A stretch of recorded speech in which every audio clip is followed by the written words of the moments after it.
বানাইছে আপনার একটা পরিপূর্ণ জীবন বিধান হিসাবে, আপনার পরিপূর্ণ জীবন দিবার লাগি, যে উত্তম জীবন আদর্শ জীবন কিভাবে গঠন করা যায় সেই কথা কোরআনে কইয়া দিছে। যে জীবন আসলো সাহাবা একরাম রিদওয়ানুল্লাহি আলাইহিম আজমাইন, যে জীবন আসলো সালাফে সালেহিন হকলর, যে জীবন আসলো আমরা অনেক আকাবির এবং বুজুর্গানে দিন রাহিমাহুমুল্লাহ হকলর, সেই জীবন গঠন করুন। আমার দোস্ত কল কোরআন বুঝার উপরে আইন, কোরআন বুঝার চেষ্টা করুন, দিনী কিতাব কল পড়ুন, নবীজির জীবন পড়ুন। আজকে এই জিনিসগুলা পড়িলে আমরা অনেক কিছু বুঝতাম পারমু, জানতাম পারমু, সেই হিসাবে নিজের চরিত্র, নিজের চিন্তাধারা, নিজের মানসিকতা গড়িয়া উঠব। এরপরে আমরা লাগি দায়িত্ব হইল কোরআনে পাকের উপরে আমল করা, এর মোতাবেক নিজের জীবনটা বানাইতা। কিন্তু কোরআন থেকে আজকে আমরা দূরে থাকার কারণে আমরা জীবনের মধ্যে আমরা মনে করি দুই এক নমাজ পড়িলে নিজরে দিনদার মনে করিলাই, দুই একটা উমরা করিলে নিজরে দিনদার মনে করিলাই। আমরার মধ্যে সব ধরনের বুড়াই থাকে। যদি প্রকৃত অর্থে মুসলমান হইতে হয়, নিজের জীবন থাকি আল্লাহর নাফরমানিগুলারে দূর করতে লাগবো। বিভিন্ন ধরনের নাফরমানি আমরার জীবনের, আমরা খেও থাকি মিশা মাতাওয়ার, আমরা খেও হারাম মাল খাইয়ার, হারাম তরিকায় মাল উপার্জন করিয়ার, অন্যর হকরে মারিয়া খাইয়ার, অন্যর জমিনের আইল ঠেলিয়ার, বনিন তোর মিরাস দেইয়ার না, বাইন তোর মিরাস দেইয়ার না, যেগুলো আমরা সমাজ অহরহ চলে। ও কয়েকদিন আগে আমার কাছে একটা ফোন আইছে, মানুষের মেন্টালিটি কিরকম হইছে, কিরকম একটা হইল ইমানি মেন্টালিটি, ইসলামী মেন্টালিটি, আর আরেকটা হইল কুফরি মেন্টালিটি। মানুষের মানসিকতা কিরকম হয়েছে বুঝাইবার লাগি আমার কথা ও ঘটনাটা আপনার লগে শেয়ার করতাম। সাইয়ার আমারে ফোন করছো, কয়েকদিন তাই ফোন করছো না, আমি বিগত দিনে খুব বেশি ব্যস্ত আসলাম, মাতিতাম পারছি না। প্রায় এক সপ্তাহ পরে তার লগে আলোচনা হয়েছে, তাই নো ইন্তজার করছো নি ব্যাপারে আমার লগে মাতিতা। তো তাই কইলা যে তান বাবা মারা গেছেন, বাবা মারা যাওয়ার পরে তান বাবার মা বাবা আবার জীবিত রয়েছেন, অর্থাৎ তান দাদা দাদি জীবিত আছেন, তান বাবা মরছেন, এবং তান বাবার স্ত্রী আছেন, অর্থাৎ তান মাও আছেন, এবং তান নিজের ভাই বোনিনও আছেন। অর্থাৎ যেন মারা গেছেন তান স্ত্রী আছেন, তান সন্তানাদি আছেন, তান বাবা আছেন, তান মা আছেন। এখন এই যেন মারা গেছেন তান ছেলে, তাই নেখলা নাই, তান আরো 2-3 ভাই বোন এরকম আরো আছে। তাই না আমারে ফোন করে জিকাইলা, আচ্ছা এই অবস্থাত আল্লাহ সুবহানাহু ওয়া তাআলা যে হক দিছেন, যেন মারা গেছেন তান বাবা জীবিত আছে, বাবারে 6 বাটর 1 বাট, মা জীবিত আছেন, মারে 6 বাটর 1 বাট, স্ত্রীরে 8 বাটর 1 বাট, বাকি যেগুলা বাঁচিব ওগুলা ছেলে এবং মেয়ে তাইন তাইন যে হিসাবে বাড়তে লাগে ও সেই হিসাবে বাটিয়ে নিবা। আমার কাছে কথা প্রশ্ন করছেন যে কিছু ভাইয়াইনতে কইতরা যেন মা বাপরে অর্থাৎ দাদা দাদিরে খেনে দিতাম, আমরার বাপে খামাইছে নিগুণ সারা আমরা নিতাম। এই মেন্টালিটি, এই মানসিকতা কোন দিকে? কোরআনের মানসিকতা। আল্লাহ সুবহানাহু ওয়া তাআলা গীতা কইছে সূরা নিসার মধ্যে বিস্তারিতভাবে মিরাসের আহকাম বর্ণনা করছেন। অন্য কোনো ব্যাপারে অত বিস্তারিতভাবে আল্লাহ তাআলা বর্ণনা করছেন না, মিরাসের ব্যাপারে সূরা নিসার মধ্যে পুরা বিস্তারিতভাবে আল্লাহ তাআলা বর্ণনা করছেন। আর একদিকে মানুষের মেন্টালিটি কিতা যে না আমরার মা বাপে আমরার বাপে কামাইছ, আমরার দাদার দাদিয়ে খেনে নিতা, তাই মরি গেছে নিগুণ সারা আমরা খাইলেইতাম। চরম সীমার গুনাহ এবং ফিস্ক কুফরওয়ালা মানসিকতা এগুলা।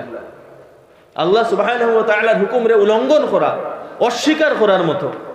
মিরাসর ব্যাপারে একটা কথা জানিয়ে রাখুন, মিরাসর ব্যাপারে আকল চলে না, মিরাসর ব্যাপারে লজিক চলতো নাই।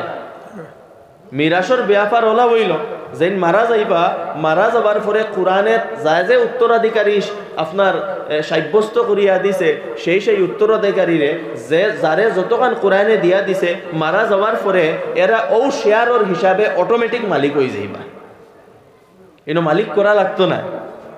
তো আমি যে ঘটনা কইছি সেই ঘটনা যেন মারা গেছেন, মারা যাওয়ার পরে বাবা অর্থাৎ এই ছেলের দাদা অটোমেটিক 6 বাটর 1 বাটর মালিক হয়ে গেছেন, মা অটোমেটিক 6 বাটর 1 বাটর মালিক হয়ে গেছেন, স্ত্রী 8 বাটর 1 বাটর মালিক হয়ে গেছেন। এখন যদি কোনো ছেলাই কথা হয় যে না এটা স্থানটান্ডে 6 বাটর একবার ইলা দিতাম না, সারা আমরা নিতাম কি? ও যদি কই সারা আমরা নিতাম কি, নিলেও সারা আমরা রইতো নাই, আমি যেখান নিমু এখানোর 6 বাটর একবার আমার দাদা এবং আমার দাদির থাকবো।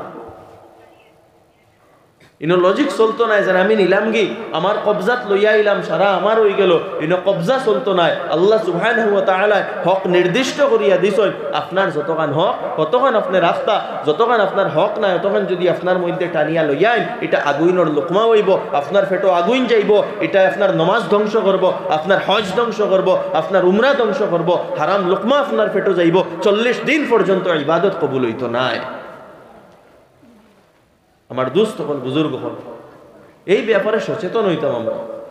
তো আমারে ফোন করছেন সেই ব্যক্তি যেন আমি কিতা করতাম, ভাই আনতে তো কিছু পাঠিয়েছেন, আমারেও দিছেন এবং তারা কইছেন যে দাদাদারি দিতা নাই। আমি কইছি আপনার হিসাব করিয়া দেখুন দাদা দাদিরে দিয়া আপনি কতখান পাইন আর না দিয়া কতখান পাইন, ডিফারেন্স যেটা হয় ওটা আপনি তারারে রিটার্ন করে দেন। আপনি আপনার জিম্মেদারি থেকে মুক্তি হয়ে গেলা। তারা যদি দেন তাহলে ঠিক আছে, আর যদি দেন না তাহলে হারাম খাইবা। এই মানসিকতা ইসলাম, এটার নাম না। ইসলাম হইল আল্লাহর হুকমর সামনে সারেন্ডার করে দেওয়া। আমরা যেটা ইমান আনছি কিতা কই, আশহাদু আল্লাহ ইলাহা ইল্লাল্লাহ, ডিক্লিয়ারেশন দিছি আমরা যে আল্লাহ ছাড়া কোনো মাবুদ নাই। আমরা সুপ্রিম অথরিটি খারে মানবো আল্লাহ সুবহানাহু ওয়া তাআলার। ইসলাম অর্থ আল্লাহর সামনে মাথা নত করা। হযরত ইব্রাহিম আলাইহিস সালাম রে আল্লাহ তাআলা হুকুম করছিল, ইজ ক্বালা লাহু রাব্বুহু আসলিম ফাকালা আসলামতু লিল্লাহি রাব্বিল আলামিন। তুমি ইসলাম আনো অর্থাৎ আল্লাহর সামনে মাথা নত করো। ইব্রাহিম আলাইহিস সালাতু ওয়াস সালামে ফরমাইছিল, আমি আল্লাহ রাব্বুল আলামিনের সাথে মাথা নত করলাম। পুরা জীবন ইব্রাহিম আলাইহিস সালামর দেখো কোনো প্রশ্ন করছেন না। শিশু ইসমাইল জন্ম নিছেন, ও শিশু ইসমাইল আল্লাহ তাআলা কইছেন তাই রইতা শাম দেশ। ও শাম দেশ বলতে বর্তমান ফিলিস্তিন, সিরিয়া, জর্ডান এইসব মিলিয়া শাম দেশ অত্যন্ত সুন্দর এবং অত্যন্ত সবুজ দেশ। এটা সব ধরনের রিসোর্সে ভরপুর। আল্লাহ তাআলা হুকুম দিছেন তোমার ছেলেরে নিয়া মক্কার মরুভূমিত ছাড়িয়াও, তোমার ছেলেরে আর স্ত্রীরে। প্রশ্ন করছেন না হযরত ইব্রাহিম আলাইহিস সালামে, যখন সেই শিশু ইসমাইল আলাইহিস সালাম থোড়া বড় হইছেন, আল্লাহ সুবহানাহু ওয়া তাআলা হুকুম করছেন নিয়া কুরবানি করো, জব দেও। ইসমাইল ইব্রাহিম আলাইহিস সালামে প্রশ্ন করছেন না, ওটার নাম হইল ঈমান। ঈমান ওটার নাম, ঈমান এটার নাম নাই। যেন আমরা কইলাম আল্লাহর উপরে ঈমান লইয়া আইছি আর জীবন জেলা ইচ্ছা ওলা জীবন খাটাইয়া। আমরার তো জীবন মন ইচ্ছা মতো খাটাইতে খাটাইতে আমারে মাফ করবা, আমরা এখন কুফর এবং শিরকর সামনেও মাথা নত করতে প্রস্তুত হয়ে যাই। কুফরিয়া জুমলা এবং কুফরিয়া বাক্য কইতে সময় আমরা প্রস্তুত হয়ে যাই। ফটোর সামনে ফুল ছড়ানি এবং নমস্কার করা এবং মোমবাতি জ্বালানি তো আমরা প্রস্তুত হয়ে যাই। আমরা কেউ এই কথা কই না যে এটা আমার দিন, আমার ধর্মের মধ্যে এই জিনিসটা পারে না, আমরা করতাম না। ও আইজ 1 জানুয়ারি গেছে, আফসোস লাগে আমরা অনেক মুসলমান যুবক হল ডিজে বাজাইতরা আর ডান্স দিতরা সড়কর দ্বারো। আমার দুস্থ হল ঈমান অত সহজ কোনো জিনিস নাই। আমরা যে নিশ্চিন্তা হইয়া বই রইমু আমি তো মুমিন আর মরার বাদে মনে হয় ডাইরেক্ট জন্য তো যাই মুগি, অত সহজ না। চিন্তা করতে লাগবো, ফিকির করতে লাগবো, আল্লাহর কাছে খান দিতে লাগবো। এখান তো আল্লাহর শুকর যেন আল্লাহ মুমিনের ঘরে জন্ম দিছ, ইমান ফাইলাইছি, কিন্তু ফাইয়া এখান বাকি রইব না, এখানোর চিন্তা করা লাগবো। আল্লাহ রসুল আলাইহিস সালাতু ওয়াস সালামে হাদিসও মানুষের বিভিন্ন ধরন সম্পর্কে, বিভিন্ন কোয়ালিটি সম্পর্কে বর্ণনা করছেন। এর মধ্যে ফরমাইতরা মিনহুম মান ইউলাদু মুমিনা ওয়া ইয়াহইয়া মুমিনা ওয়া ইয়ামুতু কাফিরা। মানুষ জন্মগ্রহণ করব মুমিন হইয়া, জীবন অতিবাহিত করব মুমিনর লাগাই, মুমিনর লেবাস লাগাইয়া, কিন্তু মৃত্যু হইব কুফরের অবস্থা। এরকম হইব, যার কারণে দুনিয়ার যে নিশ্চিন্তা জীবন অতিবাহিত করতাম, গাফলতের মধ্যে জীবন অতিবাহিত করতাম, এখানের কোনো অর্থ বনে না। আল্লাহ রসুল আলাইহিস সালাতু ওয়াস সালামে ফরমাইছেন আল কাইয়িসু মান দানা নাফসা ওয়া আমিলা লিমা বা'দাল মাউত। বুদ্ধিমান তো সেই মানুষ যে মানুষে নিজের হিসাব করে, নিজের ফিকির করব, নিজের হিসাব করব, যে আমি কতখান বালা কাম করলাম, কতখান বাদ কাম করলাম, আমার জীবনটা কিন্তু কোনো ভুল ওরনি, কোনো দোষ ওরনি, আমি খেওরে কষ্ট দিয়ারনি, আমি খেওরের হক মারিয়া খাইয়ারনি, আমি খেওরে লগে মিশা মাতিলামনি, আমি খেওরে গালি দিলাইলামনি, আমি খেওরের উপরে অত্যাচার করলামনি। সব সময় নিজের হিসাব লইতে লাগবো এবং হিসাব লইয়া নিজের মধ্যে যে ভুল থাকে সেইগুলারে সংশোধন করতে লাগবো। আর আমিলা লিমা বা'দাল মউত, মৃত্যুরে সামনে রাখিয়া প্রত্যেকটা কাজ করতে লাগবো। আমরা হকিকত মৃত্যু, আমরা জীবনও আইসি না চিরস্থায়ী লইবার লাগি। আমরা জীবন একদিন শেষ হয়ে যাইব, একদিন আমরা কবর যাইমু কি, এটাও আমরা হকিকত। কবর যাওয়ার আগে ইমান লইয়া যাইতাম, ওটা হইল আমরা জীবনের উদ্দেশ্য। আর ইকানোর লাগি ফিকির করা লাগবো, চিন্তা করা লাগবো, আল্লাহর কাছে খান্দা লাগবো।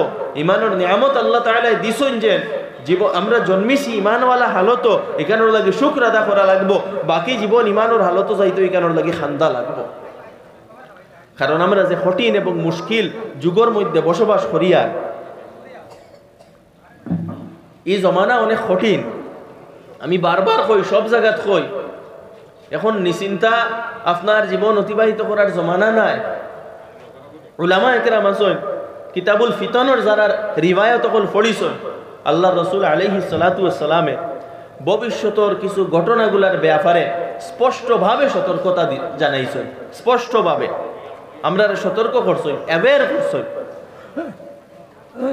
এবং যেগুলা আল্লাহ রসুল আলাইহিস সালাতু ওয়াস সালাম তান তাকে সত্যবাদী কেউ নাই, প্রত্যেকটা কথা অক্ষরে অক্ষরে রূপায়িত হয়। যেভাবে আল্লাহ রসুল আলাইহিস সালাতু ওয়াস সালামে এক একটা কথা হইয়া গেছে। আজকে আমরা কিতাবুল ফিতন বুঝি না, কিতাবুল ফিতনের রিবায়াতও পড়ি না। ফিতন অর্থাৎ হইল পরীক্ষা, আজমাইশ, পরীক্ষা। বিভিন্ন ভবিষ্যৎকালে বিভিন্ন পরীক্ষা হইব, যেগুলার ব্যাপারে আল্লাহ রসুল আলাইহিস সালাতু ওয়াস সালাম ইশারা করিয়া গেছেন। এমনকি সেই যুগের লেটেস্ট টেকনোলজি সম্পর্কে আল্লাহ রসুল আলাইহিস সালাতু ওয়াস সালাম ইশারা করিয়া গেছেন। আল্লাহ রসুলে ফরমাইছেন যে এমন জমানা আইব, দিনের উপরে চলা অগ্নির আংটা ধরতে যতখান কষ্ট অতখান কষ্ট হইব। আজকে আমরা দেখি আর দিনের উপরে চলা সেইভাবে কষ্ট। আল্লাহ রসুল আলাইহিস সালাতু ওয়াস সালামে ফরমাইছেন, ইউসবিহুর রাজুলু মুমিনা ওয়া ইউমসি কাফিরা।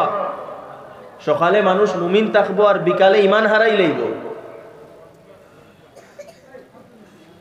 আজকে অনেক মানুষ এমনও আছেন যে প্রকাশ্যভাবে কুফরিয়া বাক্য এবং শব্দ উচ্চারণ করডা, শুধু কুফর এবং শিরক ওয়ালা হলরে খুশ করার লাগে স্পষ্ট কুফরিয়া শব্দ ব্যবহার করডা।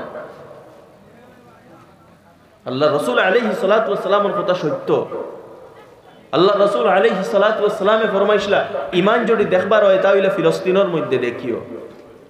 ইমানওয়ালা যদি দেখতে চাও, ফিলিস্তিন এবং মসজিদে আকসা এর আশেপাশে তুমি তাই দেখিও। আজকে আমরা দেখি আর প্রকৃত ইমান যদি কোনো জায়গাতে আছে তাহলে ফিলিস্তিনের মধ্যে আছে।